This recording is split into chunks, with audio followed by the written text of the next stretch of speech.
Hello and welcome to Media Lit, where we treat each piece of media like great literature. I am your host, Randy Elaine, and joining me as always is the wonderful nation traveling Kris Ingersoll. Kris, how are you and where are you? Good evening, Randy. I am so good coming to you from the windy city of Chicago this evening. And I am so good because it's a two-pod week. I don't know that these episodes will release in relation to one another, but it's one of these times where I got to see it just yesterday, and I'm still riding high from that chat. So I cannot wait for this one tonight. How was your day? Oh, it was phenomenal. I've been looking forward to this mainly. And as for our last night recording and tonight's recording, we're in a little bit of a time bubble because this one's actually going to drop first. Because we are getting right on something right out of the gates. Because hot on the heels of our instant reactions to Thunderbolts, we are here to talk some more Marvel tonight. I'm going to let Kris tell you in a few minutes about the scenario he's gamed out for us here. But as fate would have it, just as we were getting ready to record, I received a message from one of our guests that Marvel has just announced a delay for Doomsday. Kris, how'd you feel receiving this news? Disappointed as always to wait for more Marvel, but if I'm being honest, the idea that they've learned to be patient and not to rush things Hmm. is certainly encouraging. So let them take their time, is what I have to say about that. Yeah, I think that is incredibly fair. Uh, and they've been proving that to us left and right because recently, Kris, they did take their time revealing some of the cast members for Avengers Doomsday with a very slow burn release of names on back of chairs. So that activated our imaginations. And we had to invite a couple of our most astute Marvel observers to join us tonight for a very special occasion. So, joining us tonight, once again, is our wonderful friend, Leah Marilla Thomas. She is an entertainment writer, she is a humorist, and as I love to say, my favorite social media follow. The catchphrase is banger after banger. It's always a hit when Leah is posting. Uh, I believe this is the first time Leah's coming to chat with us about Marvel, but you can find her talking about Marvel all over the internet, all over podcasts. She's been doing it for years, before podcasting was even a twinkle in my eye. Leah, thank you for joining us tonight, and how are you? Thank you. I am feeling great. It was so much easier for me to come up with possible pitches for whatever team I end up with than it was for Lost. I was almost embarrassing how easy it was for me to just like jot down some Marvel fan fiction really quick. Perfect, perfect. And also joining us, our good friend and consistent supporter, the wonderful Alex Marcus, popbreak.com's podcast director, host of many podcasts, including Bill versus the MCU, where Alex has been making his way through every single property, both beloved and forgotten, and openly scorned. They all get fair treatment over on Bill versus the MCU. Alex, how are you doing tonight? And you were the one who dropped that little Marvel news update on me. Oh So, man. how did that hit you? Like a ton of bricks, my friend. That was a huge blow. Mostly just because now I have 6 more months of podcasts to produce that I don't know what I'm gonna do with because the little secret about Bill versus the MCU, we initially created it. It was just going to be a 1 year project. Me and Bill Bodkin, editor-in-chief of thePopBreak.com, we're going to come on. We're going to watch every single film in the MCU up until that point, which got us through the end of phase four. And that was all we were going to do. And then we decided we're having a lot of fun. We're gonna keep it going. We're gonna do it all the way through Secret Wars. That was our plan. And back then, that meant all the way until 2025. And the schedule has evolved as that project has moved further and further down. Now it's 2.5 years more time of Bill versus the MCU than we anticipated, which is great because we love doing it. but I'm a little bit worried we might be running out of Marvel stuff to talk about in that home stretch. So currently brainstorming plans for the winter and spring of 2027, which isn't an urgent matter if you're anyone else, but for me, who really likes to have a spreadsheet filled out, I'm a little bit upset about this whole situation. So we'll see. Ooh, I am well dog. Also, also, I would like to watch the movie at some point, before I turn 40, so that'll be nice. But more importantly, the spreadsheet. Randy, you can Uh, relate. if only I could join you in watching the movie before I turned 40. That would be incredible. This was a realization I had about Bridgerton earlier in the week because Bridgerton got renewed for season 5 and season 6, and at the rate at which Netflix is producing seasons of Bridgerton, I will be well into my 40s by the time the show is over. Well, hey, come on in. The water's fine. And, Yeah. I love a spreadsheet. And we are going to get to play with spreadsheets tonight. But before I turn things over to Kris, uh, in season two, we've been generally trying to give our guests an opportunity just to shout out any social media or work they want people to check out. So, Alex, I'll kick it right back to you real quick. You mentioned Bill versus the MCU, but like, where can folks find that or your other work? And if you want people to find you on social media, where can they find you? Yeah, so you can follow me on Blue Sky at Alex Marcus. You can follow me on Letterboxd at Media Thinkings. You can follow all the work that I do for thepopbreak.com by going to thepopbreak.com, clicking on the podcast tab. And as for the podcast that I'm hosting, Bill versus the MCU, right now we are in our Marvel Entertainment chronology. We call it our Marvel Zombies era because Hmm. we're focusing on the characters for the most part that Marvel has now gotten their hands back on and has had the opportunity to reinvent the MCU, but who previously were putting out movies back in the early 2000s. And some of them have been great, some of them have been terrible, and it's been a real joy to go through that experience. Sometimes all in one episode, you get a good, a bad, and an ugly, and that might be the case with our most recent episode, Blade, when we talked about Blade, Blade 2, and Blade Trinity. And let me just say, the rant that I went on, having watched Blade Trinity for the first time for that podcast, was epic. So I was not nearly prepared enough for how bad that movie was and how much Bill thought it was just okay. So, you could definitely hear that. Also, I do TV Break, which comes out once a month on the Pop Break feed, where we talk about the ins and outs of the world TV. We recently reviewed the Four Seasons TV shows, Tina Fey, Steve Carell joint. That was interesting. We're going to be covering a lot of the upfront news, all the sports balls that were being discussed over Mm. in New York City. You're going to be talking about that.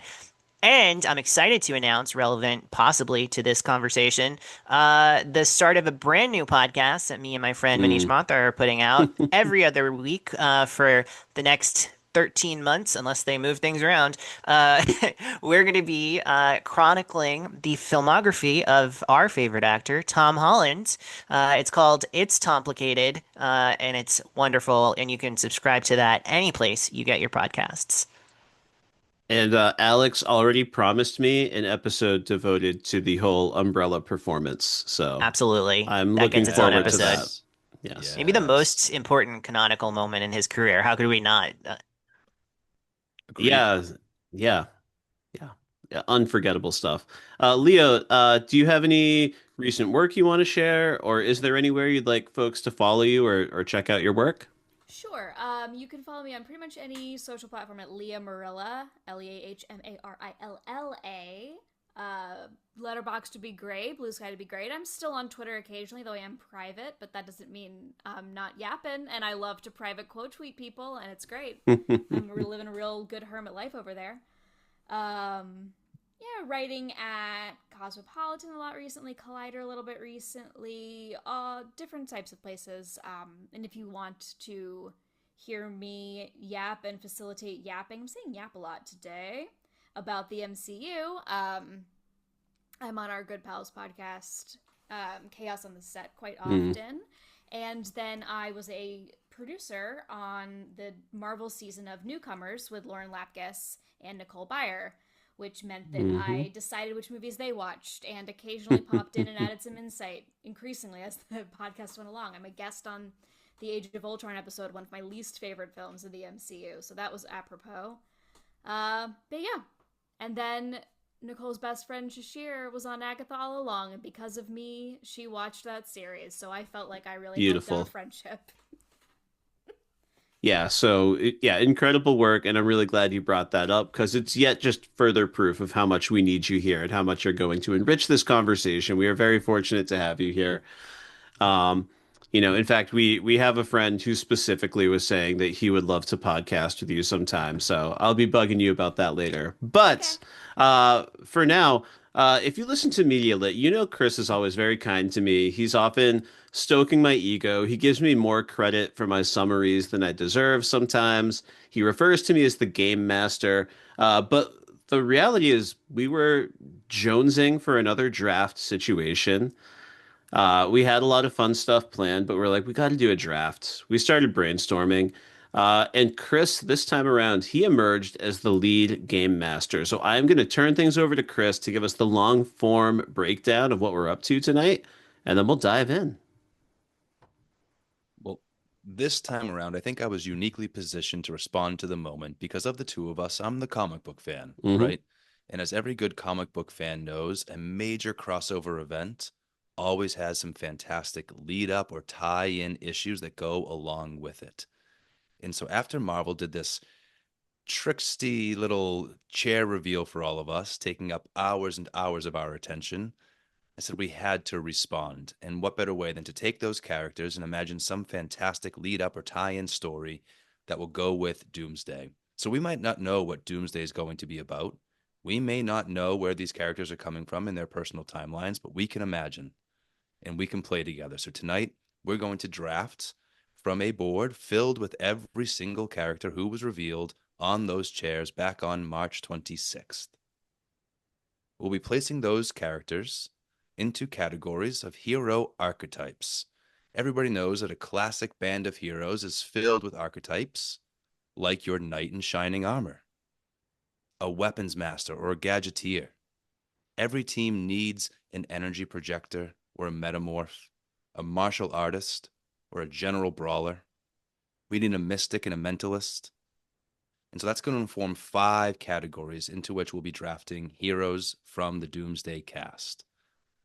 And we've been kind enough to offer our draftees a wildcard category into which they can slate any kind of hero, powered or otherwise, that they see fit. And in further niceness, we're allowing our creative partners to draft one character that has not been confirmed for Doomsday from the wider MCU canon. Why have we been so generous? Well, because they're going to take these characters that they've drafted and they're going to pitch us a story. Each drafter will have about 5 minutes to walk us through their vision for a lead up series or special that will bring these characters right to the doorstep of Doomsday. Are we ready to get into it? So ready, man.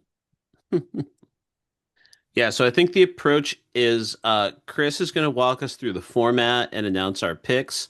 I am going to be working the spreadsheet to try to keep things organized for us. We can see who's off the board, where they're being placed in each list. So let's do this, man. I have the third overall pick. Um, As Actually, Kris, could you take a minute to tell everyone how we determined the draft order for tonight? Yeah, I was say, as always, it's going to be a classic snake draft.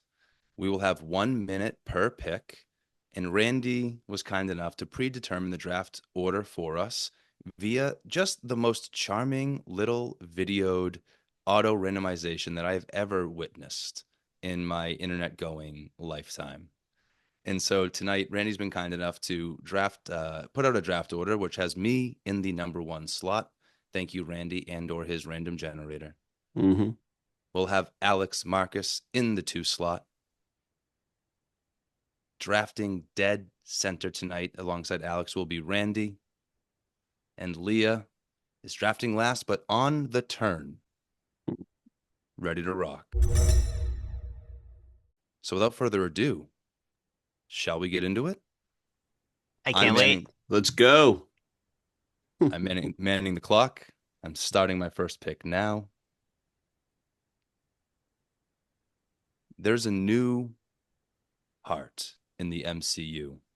There's a Mm, character who has emerged hmm in the very recent past as the absolute charisma bomb in the modern MCU. No one has captured attention on screen like Tony Stark until Yelena Belova donned the mantle hmm of Black Widow and flip kicked her way into my heart. But you know what? It's not the flip kicks, it's the quiet moments, it's the emotion, it's the connectivity to the people around her. With the number one overall pick, I am thrilled to secure for my team Yelena Belova, the Black Widow. mm. I knew this was coming, but I was like desperately trying to hope it might not be coming. I like sadly made a plan. Like, what if I get Yelena at number three? But I knew it wasn't likely to happen. Kris, I've got to ask you though, where is she going on your team? Which category? I think you could argue her into two or three categories. Yeah, she's going to be my weapons master. Love it. We She could have gone a few different places, but for me, she's a weapons master, and I hope that works to my benefit. I hope it doesn't bite me. We'll see. Yeah, Wow. That's a huge. I mean, I love Yelena. She's one of my favorite of the most recent characters. I'm shocked she's going first overall though. That's a huge move by you. I love that. so I had more of a shot than I realized. I only had to get over one hurdle. Only one hurdle. I'm so sorry to be that hurdle, buddy. I don't mean to be a stumbling block. That's never what I want to be for you, but here we are. Well, moving right along with the number 2 overall pick, Alex Marcus, you are on the clock. Okay, so I was kind of going back and forth about my strategy here because I have a couple of heavy hitters that might go pretty early in other people's drafts that I really want to get. But I have to say I'm taking some of the wardrobe that Leah is donning today as a clue that I maybe have to move fast on one in particular. So with my first overall pick, I'm picking someone who is not technically eligible for this draft Oh, because she is wow. technically dead on the timeline, but I don't believe she's dead, and I believe she matters a lot to the story that I want to tell. So I'm with my wild card pick, just Mm, blowing it out. Wanda Maximoff, the Scarlet Witch herself, played by Elizabeth Olsen. She's in my team, a number one. Incredible power, even more incredible performance. I've been a huge fan of hers as an actress. I've been a huge fan of this character. Back when they were talking about how she was going to be this really important part of Infinity War, and everybody was like, "Why? Who cares about her and Vision?" I was like, "No, you guys don't understand. It's happening." And then WandaVision comes out, and everybody falls in love, and I was like, felt very vindicated. So mm. she's got to be on my team. Alex, I love this pick. Now, I'm here for some friendly competition, but mostly I want to have fun. Did you say you're drafting Wanda into your wild card spot? Yes. You are welcome to put her there if you'd like. She can go in any category. I know, but for Okay, narrative perfect. purposes, I feel You like want her in the that's where she wild needs card. to be because she Beautiful. is a wild card. Let me Love go, it. come on. Alex, I had a feeling that you would be rogue enough to pick your undraftable character first in the draft. Hmm Beautiful. Beautiful. Okay, next up with his first overall pick, the third overall pick in the draft, Randy, you are on the clock. All right, so I've got so many characters on the board that I love. I had one vision that centered Yelena. I've got to let that go. And I've got a few different directions that I would be really excited about. So I'm going to draft the character that I think is the most versatile and that one of my potential story ideas hinges upon. It's going to open up a lot of possibilities for me for where this could go.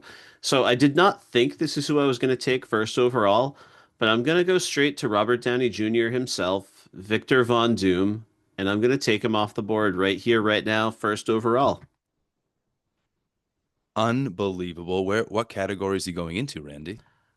So you mentioned earlier you're the comic book guy and not mine. Now, when I approach these drafts, I am very practical.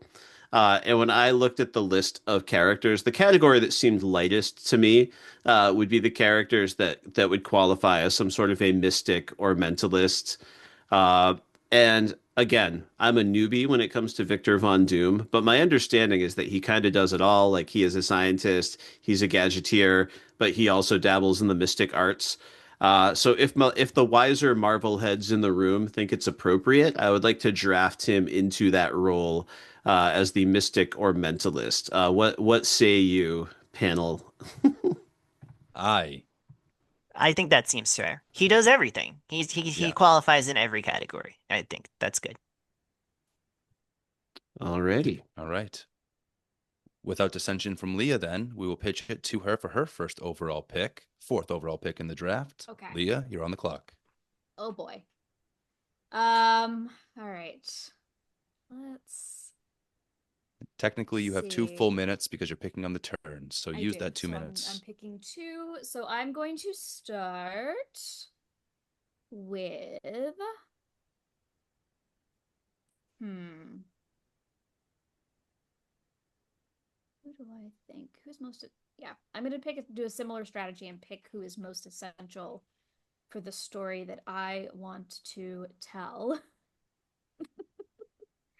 And that means that in the weapons gadget category from the quote unquote Avengers, I am picking Shang-Chi.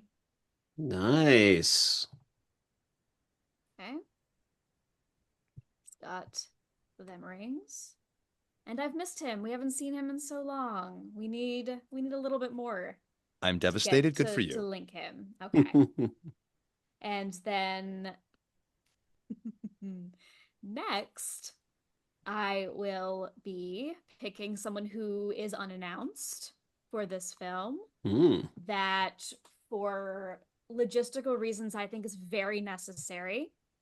And in my mystic mentalist category, which is stretching slightly, but the film she appeared in decided to have her train under a magician. So it counts. Miss America Chavez. Love that. Very, very cool. I mean, if you're opening portals across dimensions, that fits for Pretty me mystic. personally. Yeah. Yeah. It could I am so it could also curious what your be pitch is. I do have a quick question. I might have just missed it, Leah, but where are you drafting Shang-Chi? Where you want to argue him? under weapons Yeah. because Okay, he's perfect. got them rings. Yeah, love it. Perfect. Oof. All right, my draft took a hit, but not as big a hit as I feared it might take, as you picked on the turn there. We're gonna be okay, maybe. All right back to you now, Randy, with your second overall pick. You're on the clock. Okay. So I'm looking at my board. Again, I wanted Yelena pretty badly. I was a big fan of Thunderbolts. And if you listen to any of the podcasts that I went on to talk about Thunderbolts, whether it's socially distanced or our very own episode, my biggest fear is that they are just going to back out of New Avengers in like 3 seconds and make it a dumb little joke instead of committing to this team. I do not want to see that happen. So I am really invested in imagining what the possibilities could be there. So I am actually going to have a quite easy time right now taking the Winter Soldier himself, Bucky Barnes. He is coming onto my team, and he is going to be my. I guess I didn't figure this part out. He is going to be, I'll say, Weapon Master. Fair enough.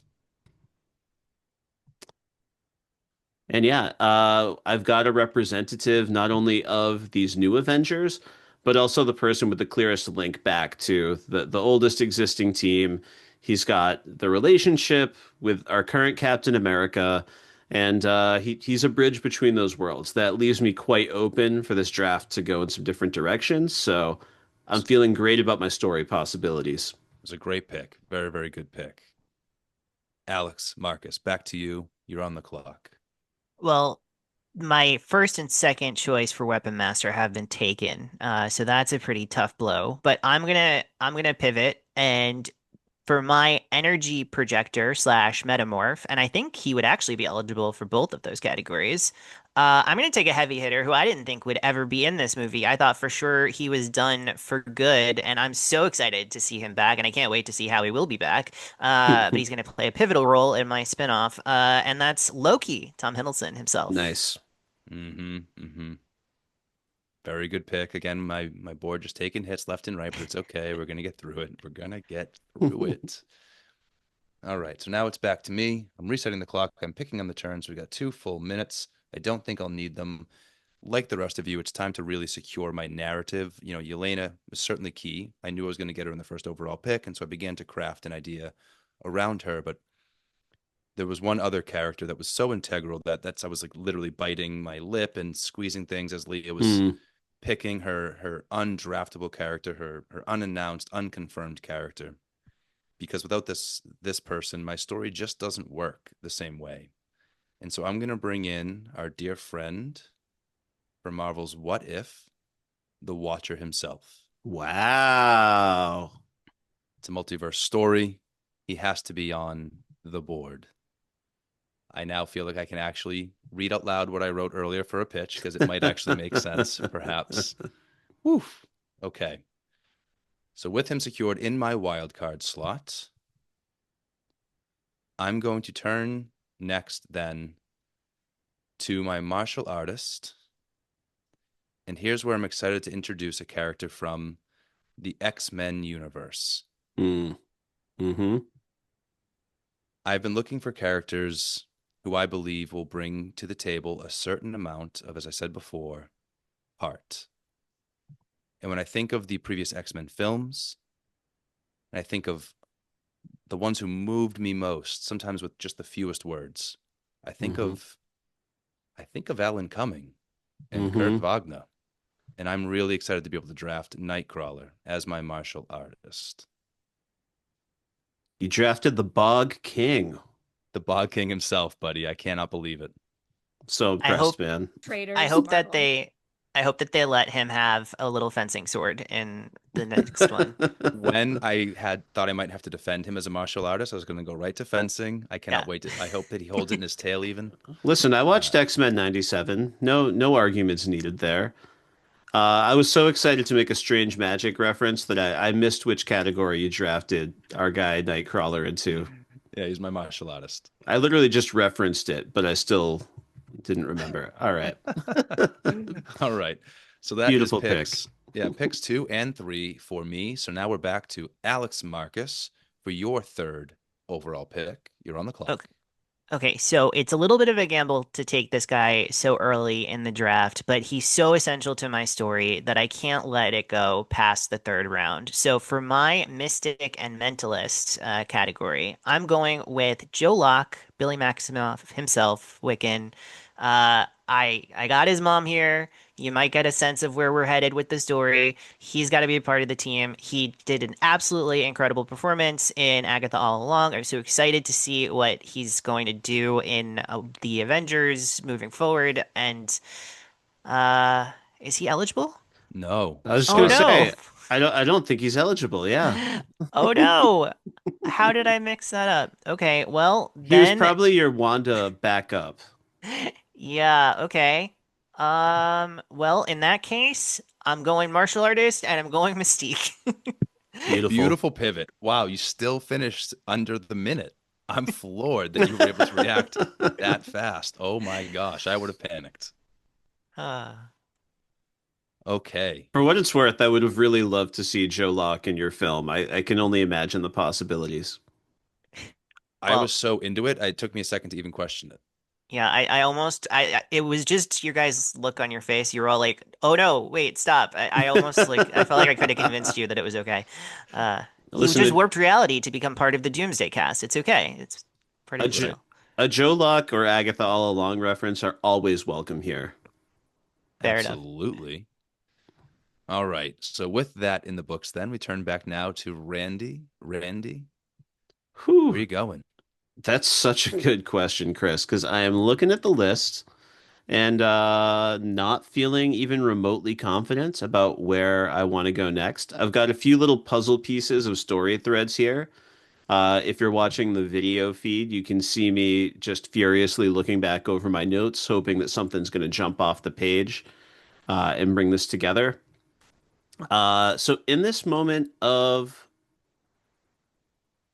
panic, I'm feeling like I've got to try to pick a character who maybe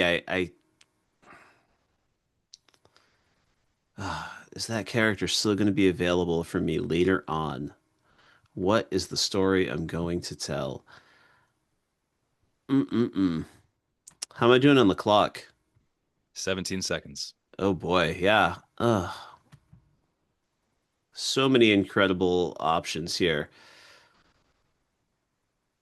Let's see. 5 seconds. I've got one in the chamber for when you force me to go forward. The clock doth chime, my friend. Okay. Is this really what I'm doing? Is this really truly what I'm doing? All right. It, I have to I sorry, I'm stalling. All right. I am going to just figure out which category I'm talking about here. All right. I suppose this character is going to have to land in my wild card spot. So I am going to take uh, Patrick Stewart as Professor Charles Xavier, one of the first comic book characters that ever captivated me. When I was a kid, I was naive enough to think that I was the only one who realized Patrick Stewart should play that cartoon character, uh, and was overjoyed when it happened, and he nailed it. And well, I actually did enjoy the Multiverse of Madness more than most. They did not do right by Professor X, and there's so many more great possibilities for that character to unlock. So I'll leave it there. I realize I'm well over my time. Thank you for your patience.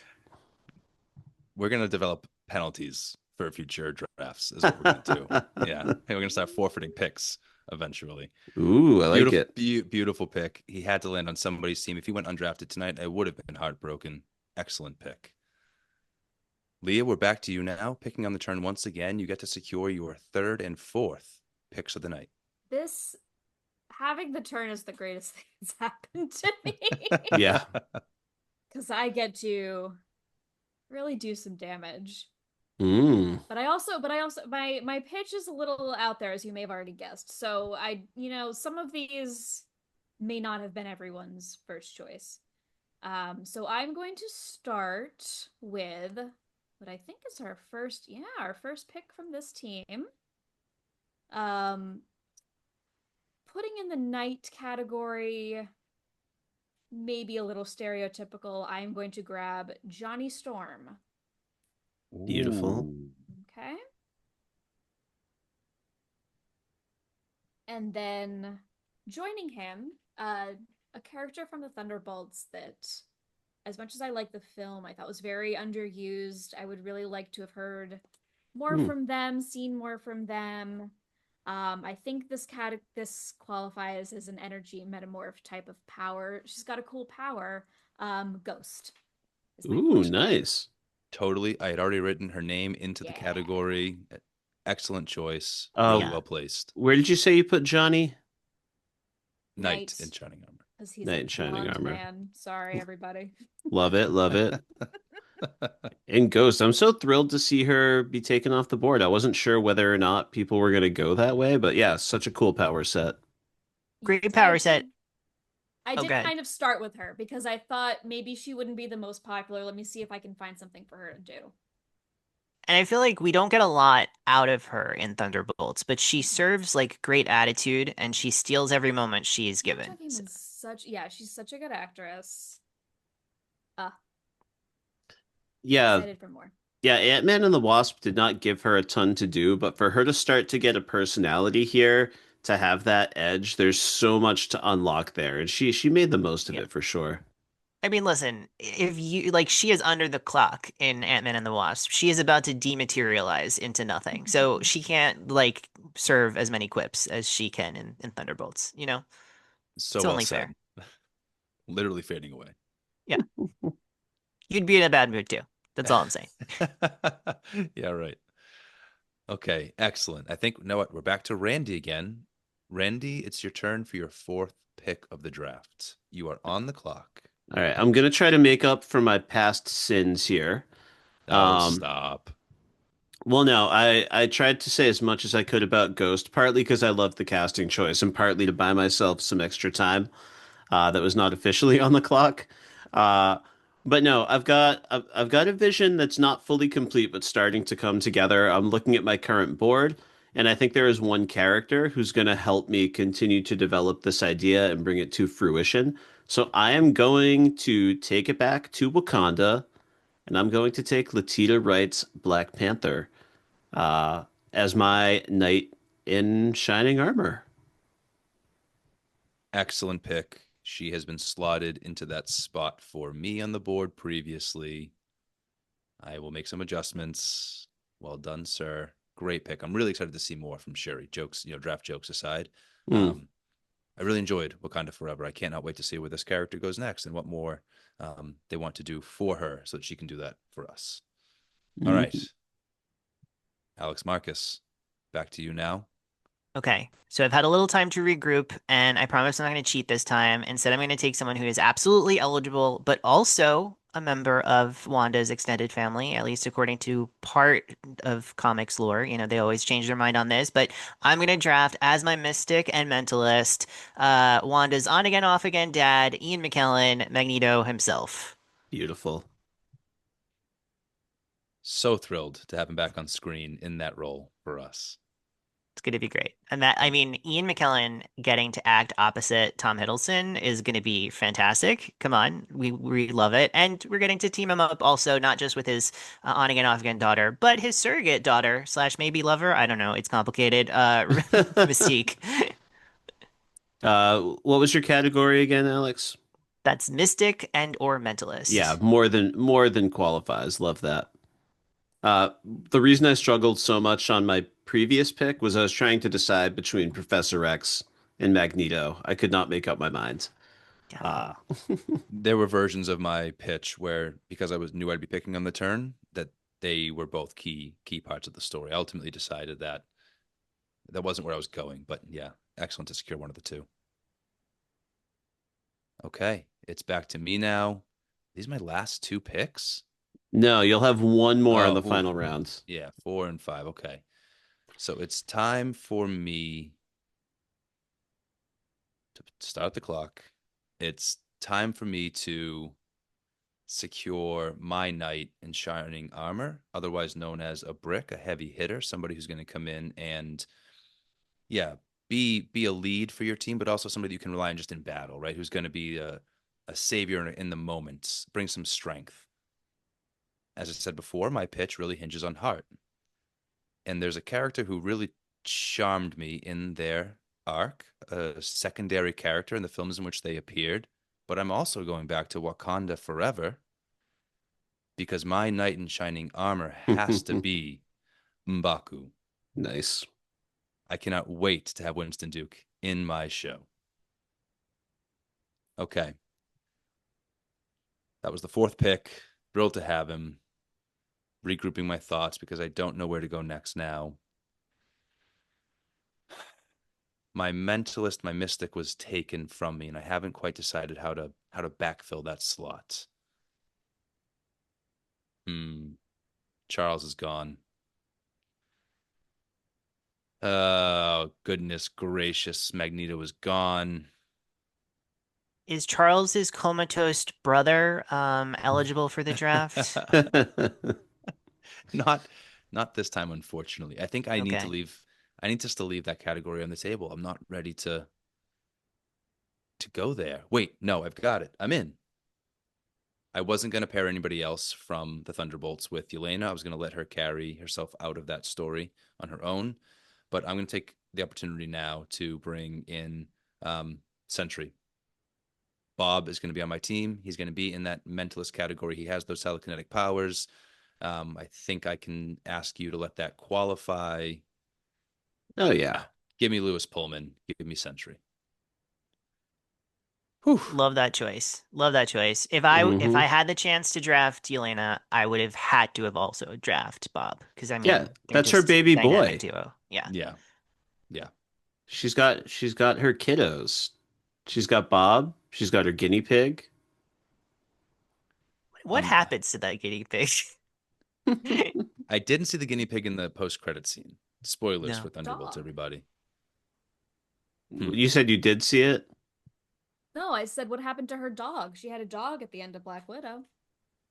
Oh, That's Oh true. wow. no. Are we about to reveal a whole terrible pattern of Yelena, like short-term adopting pets and then Like leaving them I aside? actually I have headcanon for the guinea pig.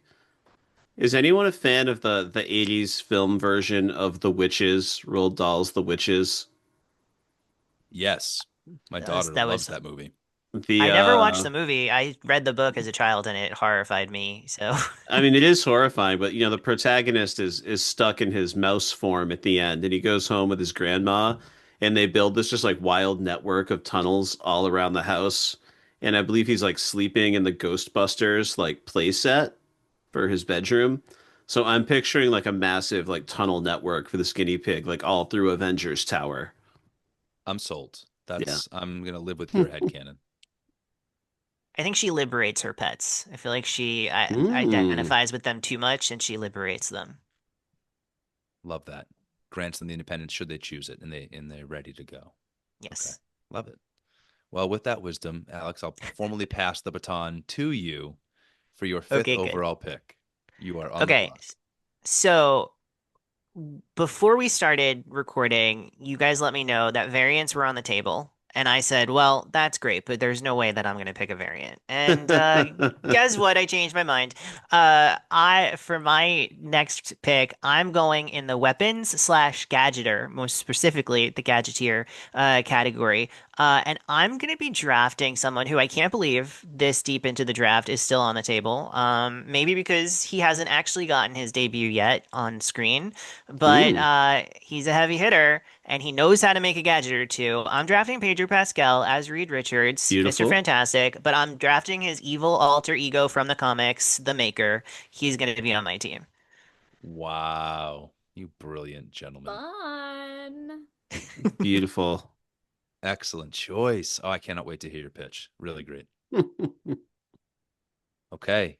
Randy, we're back to you already. I'm going to be starting the clock, and you are now on the clock. Okay. I sure am on the clock, aren't I? Um, okay. So I guess the benefit of being on the clock now is I just have my energy projector and my martial artist left to go. Uh, so if I keep saying that out loud, perhaps it will help me land on the final answer. Wow, wow, wow. Mm-mm-mm. All right, let's see. We've got some really cool X-Men that I like who could potentially be some great fits for my team. I refuse to pick John Walker. Let's He, see. I almost wanted to pair him with Elena again. I cannot believe how excited I am to see John Walker again. I thought I never wanted to see him again after Falcon Winter Do you Soldier. like the hat? Oh, okay. That's good. He's fantastic. All right. I suppose the final decision. Yeah, I'm not as excited about the people left, nor did I make the right choices about which categories to keep open. All right, we're gonna go with our energy projector.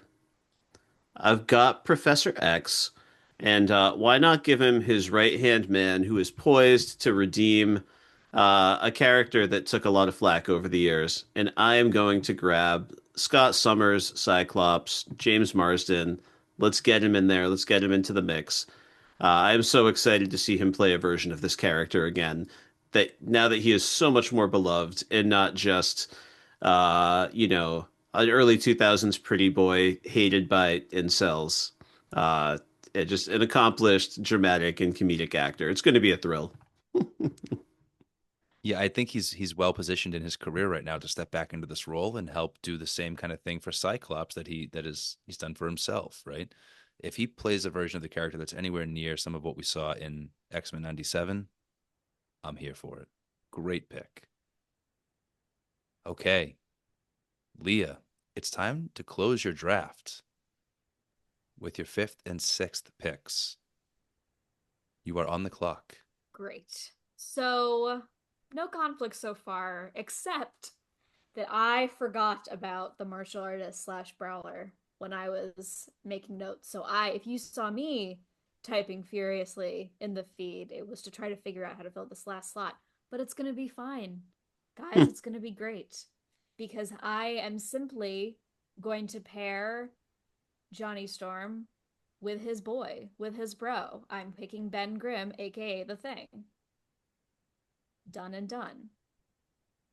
Can't get a Boo. better brawler than that. I mean, come on. You really can't. And somebody who I would like to say, like to hear say the word brawl a bunch, because I bet he sounds great Yep. too. Okay. So And then for my wild card spot, appropriately, someone I'm surprised is still on this list. And I thought Alex was going to take him very briefly. But once again, it's all worked out. Everything is coming up, Leah. I'm going to choose Gambit. excellent, excellent choice. That's my crew. Are you prepared to reveal to us now if you imagine this Gambit being the very Gambit we saw in Deadpool and I Wolverine? I do actually. Okay. He needs to be that Gambit. All right. Fantastic. Fantastic. Okay. Randy, no pressure. It'll come up to you next, but I can take a second here, and I'm just going to quickly, since Leah has just completed her team, recap where she's placed her characters. Beautiful. Okay. So her knight in shining armor, Johnny Storm. Leah's weapons master, Shang-Chi. He's got them rings. Her energy projector, and/or metamorph. Bringing back Ghost. Give us more Ghost. And as we've just heard, her martial artist, or brawler, Ben Grimm, the Thing. Her mystic is coming back all the way from Doctor Strange 2. We have America Chavez. And now we have an edit, 'cause I didn't write down your wild card. What was your wild card? Randy? Oh, what was my wild Gambit. card? No, hers. Oh, Gambit. Leah's. yeah, Thank Gambit. you, Sorry. thank you. I didn't write it down. And last but not least, of course, in her wild card slot, Gambit coming back to us from Deadpool and Wolverine. I cannot wait to hear that accent again. Thank you, Leah.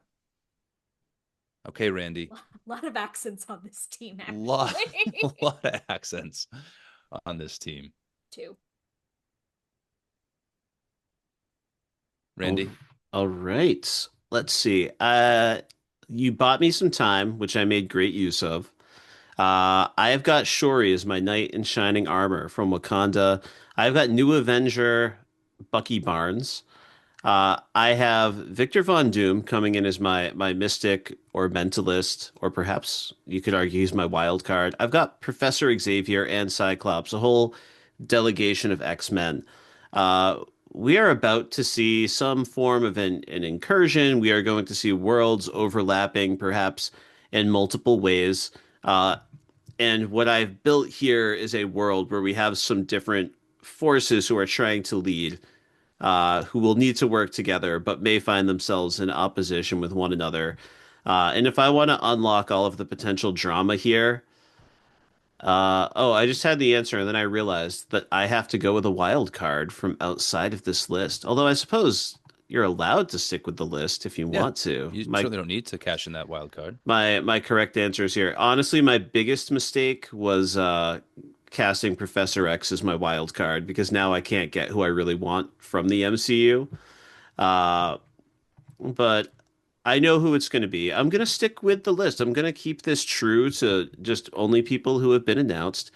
And I'm going to grab Sam Wilson's Captain America. We are going to have to follow through on what's happening with this whole Avengers versus New Avengers situation. There are new threats approaching. And yeah, I'm thrilled to have Sam on my team. He's going to be important coming forward. Again, there's a lot of stuff happening in the MCU. Not everyone loved Brave New World. It certainly wasn't one of my favorites, but I had an okay time at the movies, and I thought Sam Wilson was certainly not the problem with that movie, if it does have one. So, I hope I can put him in a good place.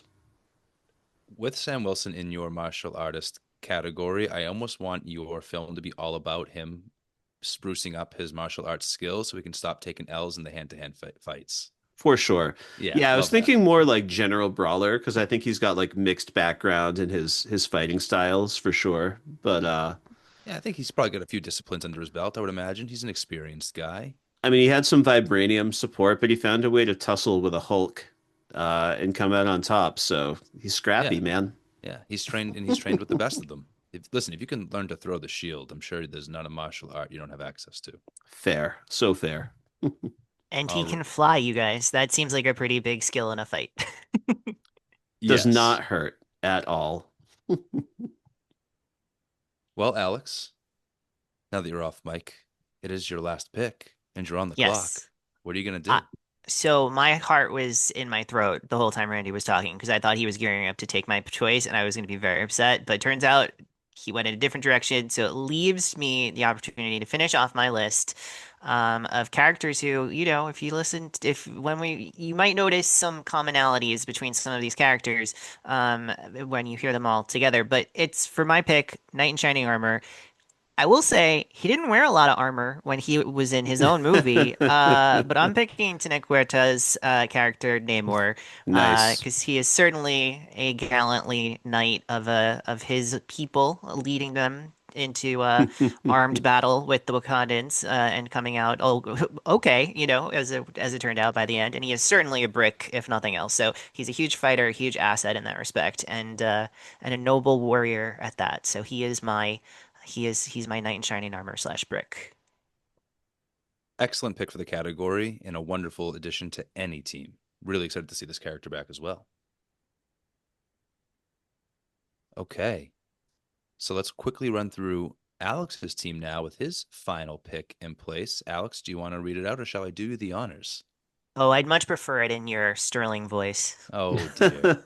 In As he's just told us, his knight in shining armor will of course be Namor.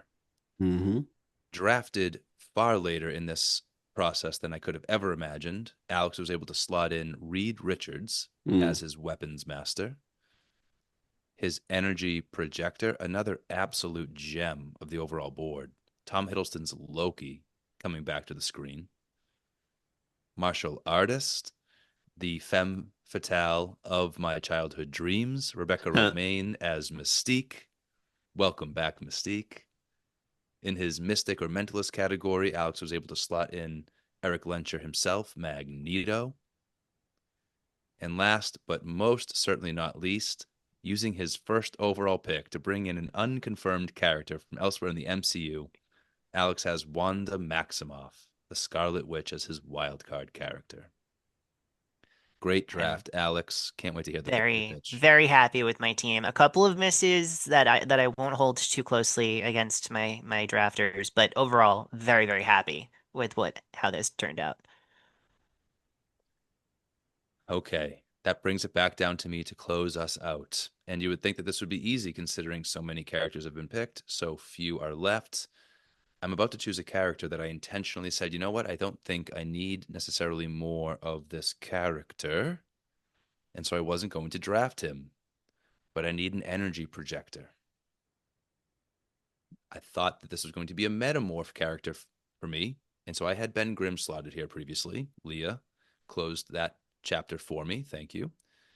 And so I'm going to turn to tried and true MCU classic, beloved darling, Chris Hemsworth as Thor. I can tell you right now, it will not be the Thor that we have come to know Mm. and love. And we'll leave it at that. But as my energy projector, give me Thor. He's got lightning. That's energy. He's not the god Sure. of hammers. Thank Alex. This is why you're here. Thank you. Perfect placement. Okay.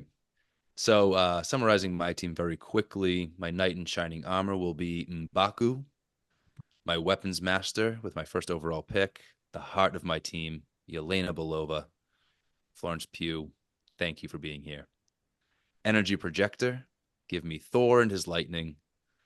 Martial artist, that delightful blue pal, Nightcrawler. My mystic is the one and only Sentry, new but dear to our hearts. And last but not least, the one who will really make the narrative work, I hope, my wild card, the one from outside of the Doomsday confirmed cast, the Watcher. And there you have it, folks. Everybody's got a team of 6 characters to put into a little pitchity pitch. Good luck, everybody. Our goal here with this exercise was to draft these characters, pick most of our characters from the list. I surprised myself when I stuck entirely to the list. I accidentally wrote myself into a corner. I meant to keep, I forgot basically to keep the wild card open to either grab Valentina or Mobius, who were the 2 people I really wanted in my wild card slot. So I had to take it in a different direction, but I think ultimately it was the right one. So I am pitching a bridge series that's got a reasonable budget. It's going to certainly center like human drama and character dynamics over big character battles. This is going to be a 4 to 6 episode mini series that's trying to get us hyped up for Doomsday. Certainly, we're not going to be able to drop this until after the Final Four is released, but sorry, the Final Four, the Fantastic Four has been released, but we'll see what happens. It feels like that's kind of existing in its own timeline, and it will clash with everything else that's going on later. So I'm not gonna get too caught up in that. But I know this is going to be 4 to 6 episodes. And believe it or not, my initial inspiration is something I'm stealing from Patton Oswalt. And he did an infamous filibuster on Parks and Rec, where the full version was 8 minutes. It's one of my favorite comedic moments.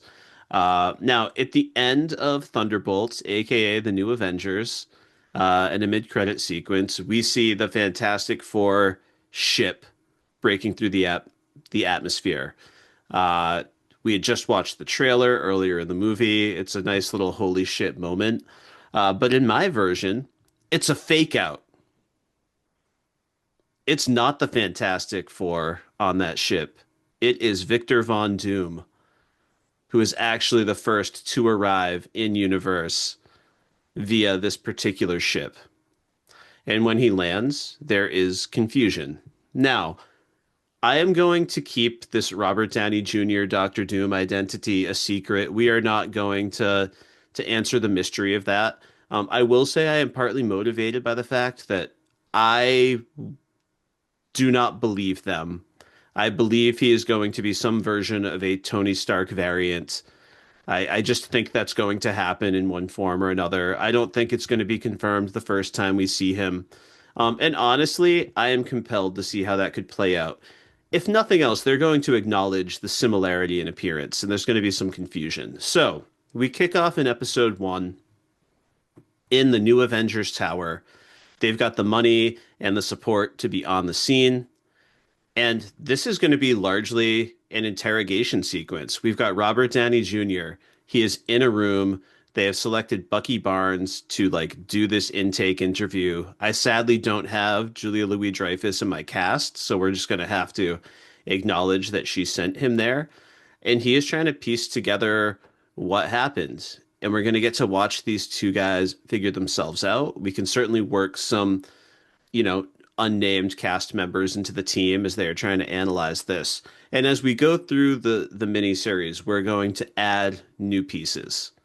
So we're going to learn everything there. When we get to the next episode in the mini series, this will probably be a stinger at the end of episode 1. Sam Wilson arrives, believing he is the one who should be handling this new development. He should be the one with access to this interview. So we get the political infighting of these teams. It's more than just a joke in Thunderbolts. It is a power struggle Where is this going to come from? What's going to happen?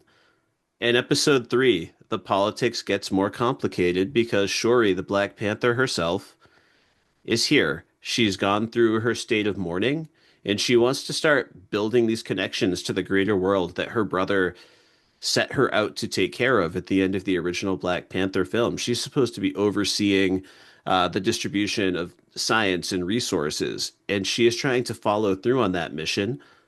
And Wakanda wants to be a player here. The United States have shown that they cannot be trusted. Certainly, there are no parallels to real life there.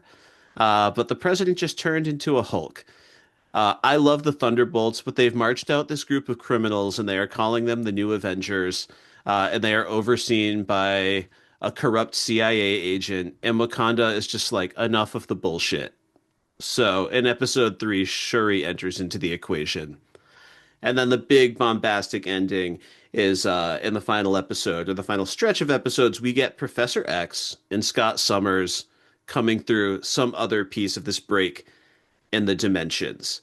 And as everyone's trying to piece their motivations together, I can access all of Professor Xavier's ability to read their minds, uh, find these answers. And we're ultimately, after going back and forth quite a bit, going to learn that, Victor Von Doom is in fact a threat. But there's so much fun he can have along the way. I think he can try to convince them he's a Tony Stark variant and then flip that script back on them. And there's still plenty of room to flip it back later. So I want to focus on this political intrigue and make those emotional stakes fun. I thought I was going to stay under 5 minutes, but I doubt that I did. I was captivated So what do you think? captivated every moment of the way when you said it's not the Fantastic Four in that ship. I was hooked. Absolutely hooked. I can't wait to watch a show. Thank you. Thank you.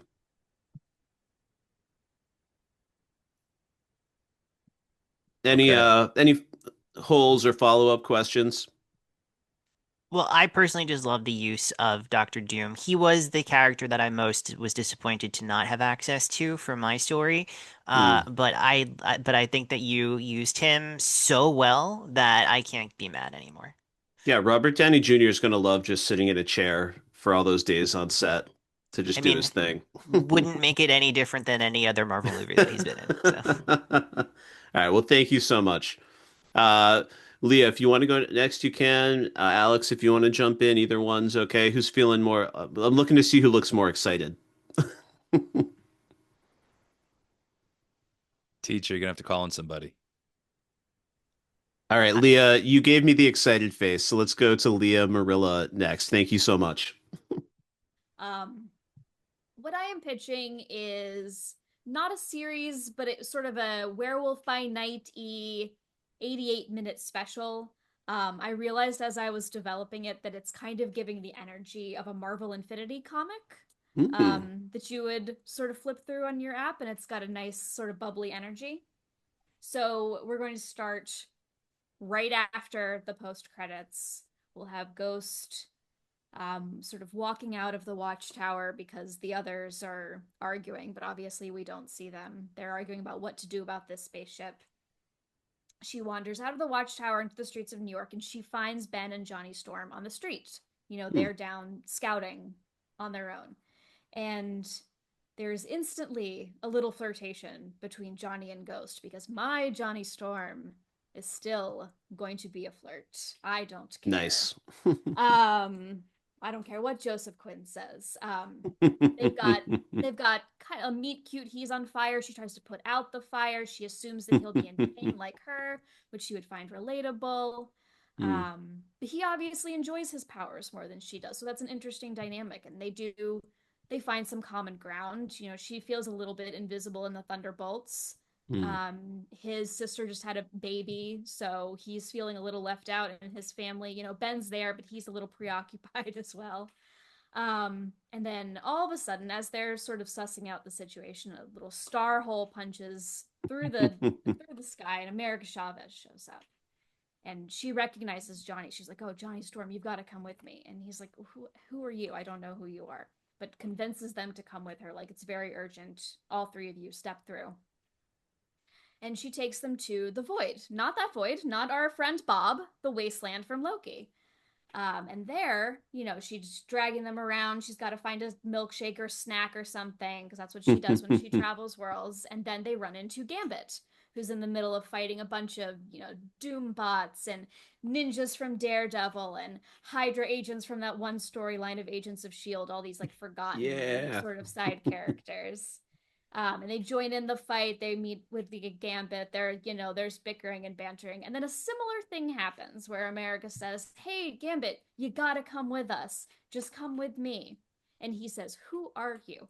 So now the three of them, Johnny and Ghost, who bonded even more, and Ben as well, are like suspicious. They're like, "Who is this girl? Where is she taking us?" They've got to get back to their families. They realize that they do miss them, even though they've been feeling a little left out. But again, they step through the portal. And where has she taken them? To a karaoke party with Shang-Chi. These are all of the characters that America has met in different universes that she knows can rock a karaoke night. Hell yes. And that's the end, until there's a stinger where all of their respective devices beep bop beep bop boop and call them to the events of Doomsday. Incredible. I love it. Yeah. I mean, just the fact that we get Agents of S.H.I.E.L.D., we get karaoke Yeah. with Shang-Chi. I mean, you're hitting all of my favorite. And Johnny Storm in the comics is a very good singer. They talk about it a lot, especially in sort of more modern runs. I love Totally this. makes sense. I love this so much that I'm finding myself wanting to grant you additional characters for the series. Like Right? like I want to, like, maybe the first person who interrupts karaoke to deliver the message is like Kamala, but she's like so excited to like Yeah. chill with America Chavez. It could be like so cute, but then quickly shift to delivering the big new threat. I And then love that. Patty LaPone, of course, will Yeah. fall through. Naturally. So good. That means now, Alex, it's your turn hmm to My knock our turn. socks off. Okay. What do you got? Okay. So you may have noticed that there is a theme about my team, and they are all, in their own way, a redeemed villain of a sort. hmm Uh, and that is for a very particular reason because it's all building around Wanda and Loki. That this is the central relationship of my show. It is going to be a show. It's going to be I want to say a four-part miniseries. I don't think we need to stretch it to six. I think we can get four really strong episodes in there. But the fourth episode is like a Stranger Things episode, so it's like Nice. 120 minutes long, you know? Um, and the pitch here is that Loki, who is, our Loki from the Loki series, who is like living in the like universal tree or whatever the fuck was happening there. He is seeing the threads to multiversal collapse, right? Battle World is imminent. He knows this is going to happen. He has the power to pull disparate pieces of the universe into Battle World if he must, but to restart the universe after that, if the heroes are victorious, he cannot do that alone. There's only one Mm. person who can help him with that, and that is Wanda Maximoff. Now, you may think Wanda Maximoff is dead, but she is not. She faked her death and instead used the portals that in the book of the Darkhold, of course, that we all know and love from Agents of S.H.I.E.L.D., uses that to find a universe that is a solitary space. She is the only living being in that universe, and she has decided to spend the rest of her days there, living out a monastic lifestyle, exploring the depths of her powers, and feeling like she needs to kind of stay there also so she could Mm. just know that she is safe from hurting the people that she loves and also safe from loving new people who will inevitably leave her, right? So she's Mm. like, this is what I can do. Um, Loki finds her in this space, tries to convince her in the opening episode that she is needed and that he understands. He too has done terrible things in the pursuit of personal ends and regrets it. He too has hurt the people that he loves most and has lived to regret it. But he also has had this experience of building and growing and changing and becoming a hero again, the type of hero that he never thought he could be. She wants none of this. She doesn't believe that there's a possibility for her. She doesn't want it anymore. She's done it too many times. She's not going back. So she uses her chaos energy to force him out of that universe and sets up a perilous path to ever try to break through. And so Loki realizes that he needs to assemble a team, a Dark Avengers team from the Yeah. multiverse of villains who have reformed, who have done horrible, terrible things in their worlds, but who know that, but who ultimately, when the moment called upon them, broke with the side of the angels and had moments of redemption. And so that is where we get the rest of our team in place. He pulls in Magneto and his right Mm. hand lady, Mystique. He pulls in Namor, maybe from another universe where he is more overtly villainous. He pulls in the Maker, Pedro Pascal, who has who has caused an incursion to destroy his whole world through his ego. And he sets this team on this mission to infiltrate Wanda's reality and break through not Mm. just the physical barriers, but also the emotional barriers that she has set up. And this will all climax. There will be a series of trials where they fight their way through. They ultimately make that connection, and it is, of course, her alternate universe father who is able to finally make the connection that that gets her to come on board and join the fight in Doomsday, where she will ultimately be responsible for helping restart the universe. Yes, slow clap, many This is the one snaps. I want to add characters to. Yeah. Who would be your first ad, Leah? Well, okay. Call me out, Mysterio. Oh, nice. But Yeah. also just because I was researching for potential pitches some different members of the Masters of Evil team, and I found one that had Magneto and Doctor Doom and Mysterio, and I was like, that's an interesting crew. No, this is such a cool idea, and I even love the variety in the pitches so far. Like, I've got kind of like a spycraft thriller. Leah's got this A full musical multiversal comedy. karaoke party comedy. We've got like the full multiverse with much stronger and consistent multiversal logic than we Just like the MCU. get. It's beautiful stuff. So Chris, do you have a new flavor for us? Yeah, you know what? In true MCU fashion, I do. Love I'm it. bringing, similar to you, Randy, I am going to bring a 6 episode miniseries. This miniseries is going to have the vibe and energy of Ocean's 11 meets National Treasure.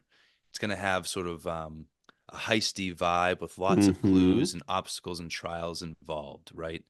So we're going to enter our story immediately following the events that we witnessed in the Thunderbolts post-credit scene. So just as that Fantastic Four ship pierces our universe, jaws are dropped, mouths agape, shock is in the room, the Watcher appears before Yelena and without a word just whisks her away to a space between spaces. Mm. Yelena and Bob, having reached for each other in that final moment, clasped hands, and Bob is pulled along too. Now, after some fantastic banter, because the Watcher wants to know who's he, and Yelena wants to know who are you, um, they're able to get past the initial sort of shock of this and frustration of what is basically a kidnapping in this moment. Yelena is able to calm down her typical her quippiness just long enough to hear what this cosmic being has to say. It turns out that Yelena is the heart of her team, with a capital H, and the Watcher needs her to gather other heroes like herself, heroes with heart that must be gathered for a special task ahead of a coming cataclysm. And so a classic Ocean's 11 style roundup is going to ensue. Each episode will see us going and finding our next new character. Each person they will each person they bring will have something new to offer. This team is going to build into something formidable over time as they make their way through these episodes. There will, of course, be opportunities for humor, opportunities for some action. We'll have some classic moments where the heroes have to tussle for a moment before they can have a conversation and realize that they're going to be friends. Eventually, 4 episodes will lead us to a penultimate where they begin to set forth on this task. They finally gathered. And so they'll go through a series of clues and obstacles, trying to get towards this final important purpose. They'll get through these trials and finally arrive to the very, very place with their bonds fully forged. And what's their task? Well, they find that their task has already been completed. They had to come together. They had to be forged through these trials and tribulations so they would be prepared. Their hearts are now these sources of pure hope, love, and connection. As the final episode wraps, each of these characters will return back to their respective places in the multiverse, prepared to connect with their own teams, prepared to lead them into what's coming. And so, yeah, in our first episode, the Watcher's going to get Yelena and Bob. They'll travel to a fallen world first where there's no more heroes and it's discouraging. And that episode will end with them arriving in the next world, where we'll open in episode 2 on M'Baku. This is a version of M'Baku that's become Black Panther. He saved a young T'Challa. They were friends. And in this timeline, having saved a young T'Challa, he was given the honor of becoming the Black Panther when they grew up together. T'Challa is still king, and he's Black Panther. He's suspicious of things, but he's ready to help. In the third episode, we'll meet Nightcrawler. This is the one that we know. As soon as these characters arrive, Kurt can feel the heaviness of these heroes that have come before him, and he just humbly joins them without incident. And then the fourth episode, we'll go looking for Thor. I was concerned here because Thor, as I said before, I think has kind of arced out. He's been through loss. He's learned to deal with that loss. He's learned to love. So this is a Thor that killed Loki. Upon Loki's first betrayal, when they were young, Thor went too far, and he killed his brother in a rage. And so he hung up his hammer, and he exiled himself to the earth, where he's just been wandering and helping where he can, unnoticed and unknown, but making a mark everywhere he goes. And that's the Thor that will join this team, ready to take our Marvel universe someplace special on the other side of Doomsday. I need a name, though. You guys got to give me a name. Yeah, I need one too. How about Secret Avengers? I mean, Heroes with Heart was pretty good. Is that not too corny? I did capitalize it in my pitch. I won't lie to you. It is capitalized in my pitch. Heroes for Hire exists, so. Oh, thank you. Heroes with Heart. Thank you. Heroes with Heart. I haven't been thinking of the titles, but Kris, you always manage to move me. And I just love the Thunderbolts brand of these like, no one can fly. We've got fighters, people who punch and kick, but they are like working through metaphysical spaces and like that's their brand. Like we are going to go fix people's hearts and minds. And that would be so cool if that became like the Thunderbolts thing. It's would just be therapy. That's their Also, superpower. Just therapy, yeah. This is also giving, I think, what you wanted out of Agatha all along a little bit. Maybe a little secretly, it might actually be Leah. Yeah. No, I loved it, Kris. Also, I couldn't stop thinking of Captain Planet. Oh, okay. Earth, wind, fire, water, heart. Absolutely right. So I had this thought. I had this thought they were all going to bring different archetypes to the table, and I decided no, their hero archetypes were enough, and they all bring heart. Now that we're talking about the Thunderbolts, like potentially bringing therapy to all of their friends, I'm like trying to imagine this wonderful moment where somebody tries to like hug the wrong problem, a la like the Collector at the end of Owl House. Like now that he's learned this lesson that love can heal all things, I would love to see one of the Thunderbolts go try to like hug of something that they should not hug and get like flicked across. Oh no. Yeah. They'll get through it. Yeah, I love how you leaned into your love of comics and gave us some really cool takes on these characters that I would be fascinated to see on screen.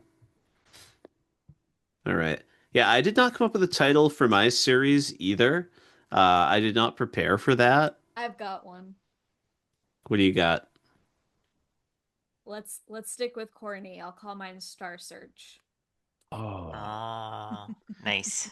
That's so perfect. I'm just kind of so over here in a perfect. panic trying to like think of like 70s like spy espionage thrillers and like a dumb like pun on a title. And then I don't know if I'm smart enough. I was proud of myself for coming up with a pitch so quickly, but not necessarily the title because it's tough because I want it to be fun, but I'm trying to do like a pretty heavy drama. But it would be so easy for that title to get stuck up its own ass if it sounds too self-important. I had a lot of variations on this idea, and one of them was more of a comedy version. And I actually almost pulled in Jessica Walters with my last pick to like oversee the handling of like the rights to the name The That was Avengers. actually that was one of Yeah. my genuinely that was one of my alternative pitches. um, But the problem with that is that we also need Matt Murdock to Yeah. represent the other this side. is true. So Maybe there's a way to Is get Doom in the title. But yeah, these tie-in comics, these lead-in comics to big crossover events, often the title somehow references what's going on elsewhere. If it's, I mean, sometimes it's just straight up the name of the crossover, but maybe you can get Doom in your title somewhere since you've got Robert Downey Jr. in your slate. I know all I can think of are things that sound like bad titles to DC movies, like Dawn of Doom, Citizen Doom. Citizen Doom. The doctor is in. The Doctor is in. I'm gonna leave that one to the writers' room, you know? There's a promising young writer in this writers' marketing room, do it. and they are gonna find the title because they're gonna understand my concern that I want it to capture the spirit of the show without sounding too self-important. And they're gonna come across it. We're probably gonna pull it from a line of dialogue. And yeah, I don't know where the chips are gonna fall. I think the only thing I didn't share is like the drum I've been beating forever is I would love to see the counter Avengers be based out of Wakanda. I would love to see Cap just be like, screw it. Why don't I turn to this nation? If we're going to be tied to a government and a system, why not Wakanda? Why not a nation that's trying to reach out and build a better world? So we could lead me into that territory there. So perhaps Wakanda makes an appearance. Something about a new order. There's something about the order and the hierarchy shifting forever. Forever. Yeah. But we can do a comedic ad with The Rock talking about the powers shifting forever inside the MCU. No, have Yeah. Ryan Reynolds do it. Yeah. No more work for The Rock.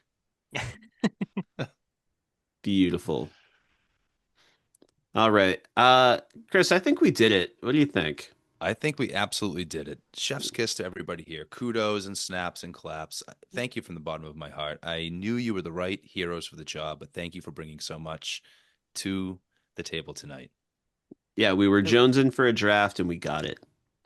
Honestly, my absolute pleasure. You know, you could just get me to draft anything at this point, but getting me to draft a bunch of random Avengers characters is like the best thing you could ask me to do. Second only to the Taylor Swift draft, which we've already completed. So, Yeah, so, Kevin, if you're listening, the next time that, you scrap an entire series and you need to rework it, I think we've got a solid writer's room here. I think we could make something s- happen. it seems like there's a couple of open slates on the schedule now that we've expanded things another 6 months. So, there's time.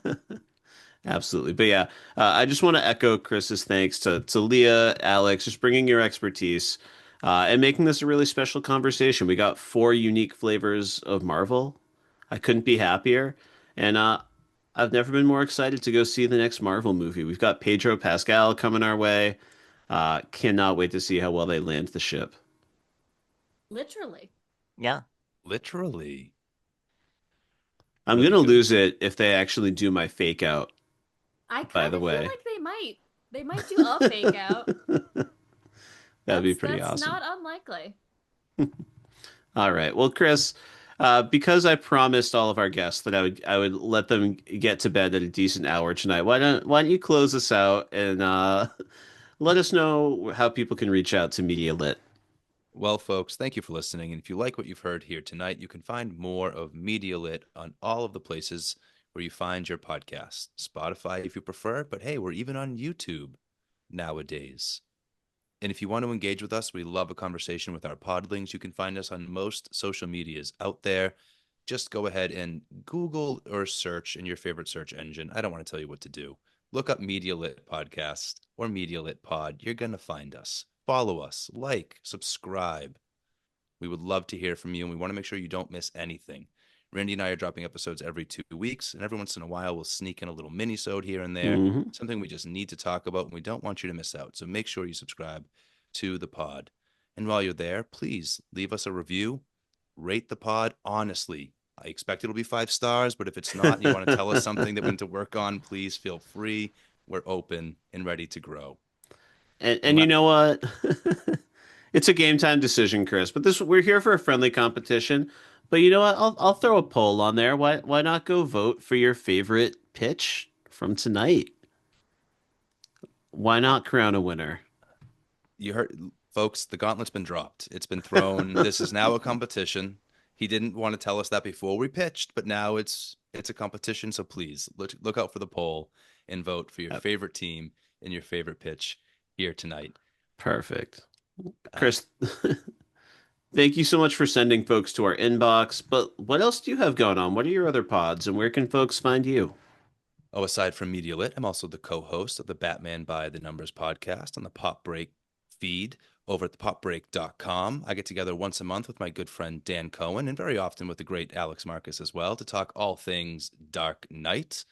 This year, we are in the year of Superman. It's our world's finest era. As I keep saying, I cannot wait for July 11th. It cannot come soon enough. You can find us there on thepopbreak.com or the Pop Break podcast feed.